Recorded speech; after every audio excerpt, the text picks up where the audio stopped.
আল কায়দার শাখা সংগঠন আনসারুল্লাহ বাংলা জঙ্গি গোষ্ঠীর সরাসরি যোগ মুর্শিদাবাদে। বাংলাদেশের উদ্ভূত পরিস্থিতিতে এই জঙ্গি গোষ্ঠী তাদের সক্রিয়তা বাড়িয়েছে। গোপন সূত্রে খবরের ভিত্তিতে জঙ্গি কার্যকলাপের জাল ছিঁড়তে গভীরে পৌঁছেছে এসটিএফ, আর তদন্তে উঠে এসেছে জঙ্গি কার্যকলাপের একাধিক গোপন তথ্য।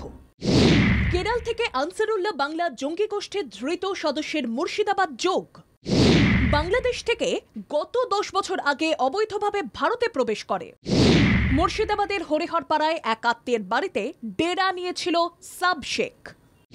খিদিরপুর অঞ্চলের কেদারতলা গ্রামে প্রায় 10 বছর ধরে বসবাস করছিল। শুধু থাকাই নয়, দালাল ধরে ভোটার কার্ড, আধার কার্ডও বানিয়ে নিয়েছিল। রোজগারের জন্য নওদার পিঁপড়েখালি গ্রামে বোরখার দোকানও খুলেছিল।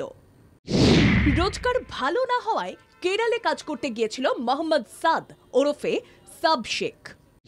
কেরালে কাজে গিয়ে অসম পুলিশ এসটিএফ এর জালে এই জঙ্গি। ধৃত জঙ্গিকে জিজ্ঞাসাবাদ করে আরও অনেক নতুন নতুন তথ্য উঠে এসেছে বলে সূত্রের খবর।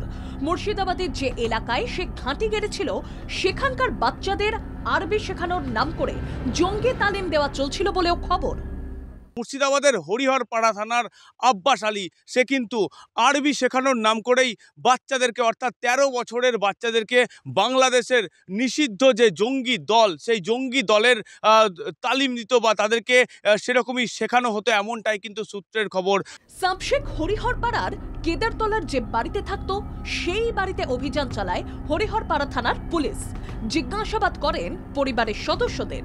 অনেক গোপন নথি উদ্ধার হয়েছে বলে জানা গিয়েছে।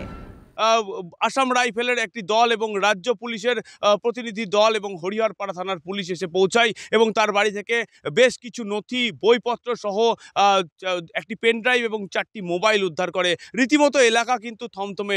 গত বুধবার ভোরে জঙ্গি সন্দেহে গ্রেফতার হন হরিহরপাড়ার আরও 2 ব্যক্তি।